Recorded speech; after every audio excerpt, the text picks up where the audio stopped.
பார்த்தீங்களா, சுண்டக்காய் வத்தா நல்லா பொரிச்சாச்சு. ஏன்னா உப்பு போட்டு வறுத்தது தான், உப்பு போட்டு ஊற வச்சு தான் வாங்குறோம். அதனால இது இப்படியே சாப்பிடலாம், நல்லா தான் இருக்கு. தயிர் சாதம் இல்லாட்டி குழம்பு தாளிக்கிறா இருந்தாலும் இதில் கொஞ்சோண்டு போட்டால் வத்த குழம்பும் வச்சிடலாம். இப்படி தண்ணியில் கொட்டி ஊற வச்சோம்னா இது உப்பு சுண்டக்காய் தான், ஆனால் அப்படியே சாப்பிடலாம் கடையில் வாங்கினது. ஆனால் ஒரே மண், நான் வறுத்து பார்த்தேன் ஒரே மண். அதுக்காக இப்போ தண்ணியில் ஊற்றி ஊற வச்சு காய வைக்க போகிறேன்.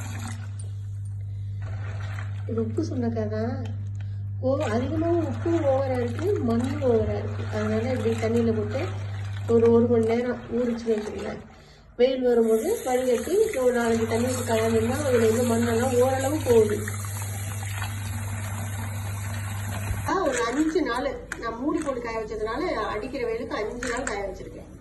எண்ணெய் தான் ஊற்றிருக்கேன். இப்படி போட்டு லைட்டாக வறுத்தா போதும். ஊற்றினால லைட்டாக பொன்னிறமாக வறுத்தா போதும். கருப்பாக இருக்கிறதுனா லைட்டாக வறுத்தா போதும். நம்ம கொத்தரங்காய் வத்தெல்லாம் லைட்டாக எண்ணெயில் போட்டு வறுத்தோம்ல, அதுமாரி வறுத்தா நல்லா டேஸ்ட்டாக இருக்கும். பார்த்தீங்களா, சுண்டக்காய் வத்தா நல்லா பொரிச்சாச்சு. ஏன்னா உப்பு போட்டு வறுத்தது தான், உப்பு போட்டு ஊற வச்சு தான் வாங்குறோம். அதனால இது இப்படியே சாப்பிடலாம், நல்லா தான் இருக்கு. தயிர் சாதம் இல்லாட்டி குழம்பு தாளிக்கிறா இருந்தாலும் இதில் கொஞ்சோண்டு போட்டால் வத்த குழம்பும் வச்சிடலாம்.